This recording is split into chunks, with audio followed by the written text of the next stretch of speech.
If you have problems with your light switch for Mercedes 124 and you want to replace it, this would be a small tutorial how to do it, and let's jump into it immediately. So you first start with removing this switch. You pull this plastic cap off, applying a bit of force and pulling it to yourself, and this will be removed. Now there's this light bulb. If your fog light's not shining when you turn it on, it's probably a problem with this bulb, and then you replace it, put it back and put this cover on. And now we want to remove this bolt that is holding this piece, and this is removed by using 24mm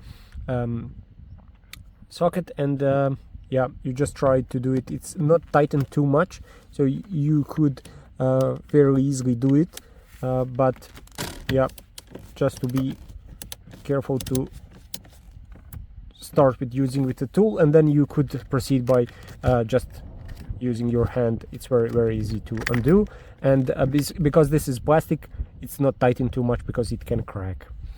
Now we want to remove this plastic cover. In order to remove this plastic piece, you could try to pull it with your hands down here, and then try to wiggle it with this plastic trim removal tool, and it should be very easy to do. Now you have here connections. This is for moving the directions of the light, and don't be afraid to remove this one. It's very easy and intuitive how it goes back. I will show you when I remove it. And now we have this electrical connection as well, and that's it. So as you see, there's only one way of putting this back. This two clips goes two, so one clip goes on this direction, so it's very easy to remember, and this does not make difference how you put it here.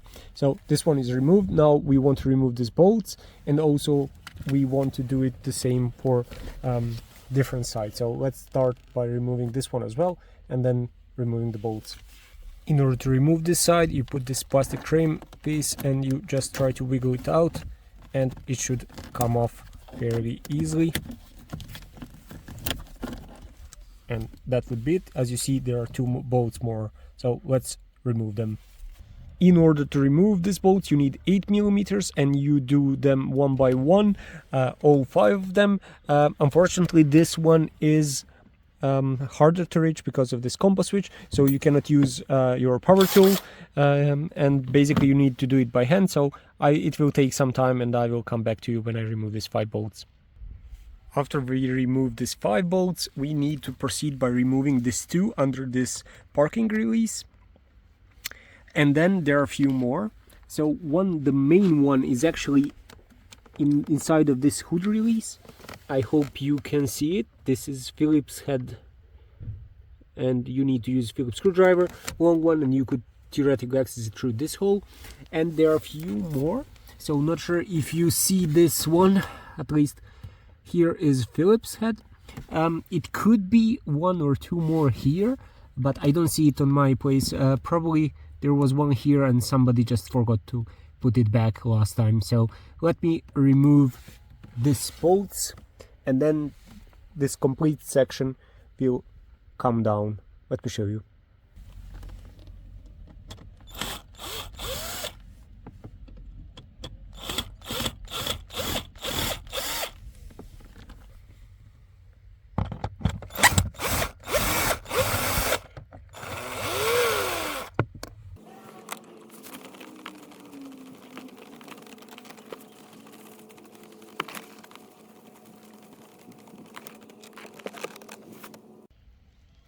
After this went down, you can here see the bolt that was holding it, and it goes here when it gets tightened.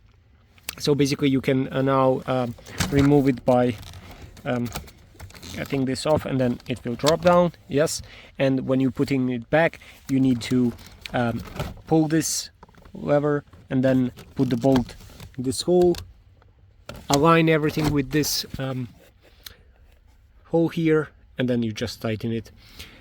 Now we have full access to the switch itself, and let's remove it. In order to remove the switch, you move it to the left, and then you see somehow it is jammed. You just move it a bit, and then it goes out.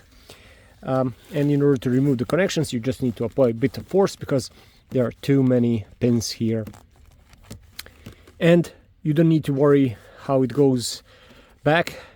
It can go only in one direction back. Everything will align, this mold with this one, so don't worry if you forgot later on how it went.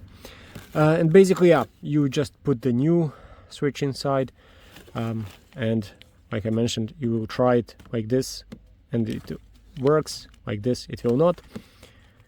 You align it, put the connections here, then put it back. First, here you see how I jammed this side first, and then this side, and then I just lock it inside in the place, and that's it. So now we would put this one back in.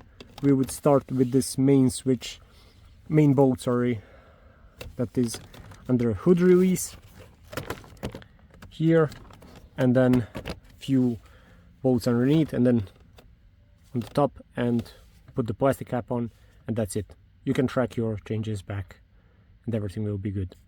Hope you like it. Thanks for watching. Subscribe.